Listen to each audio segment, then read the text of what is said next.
Hello दोस्तों, सभी भाइयों को नमस्कार, राम राम। कैसे हो? Horse of Kutch Gujarat channel पे आपका हार्दिक स्वागत है एक और वीडियो के साथ बाज घोड़े की।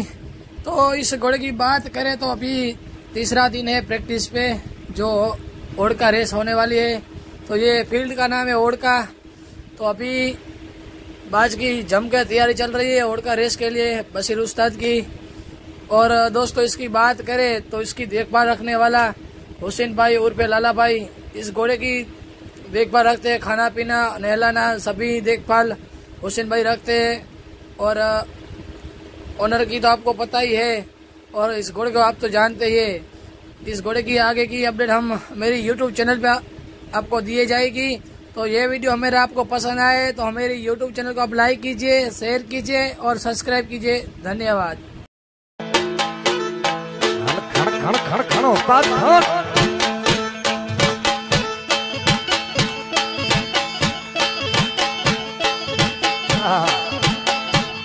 कैमेरा वाला बधा मित्रों कचकड़ानी फ्रेम में मढी लेजो, कारण के वारे घड़ी विशाल गढ़वी आ नहीं गावानो।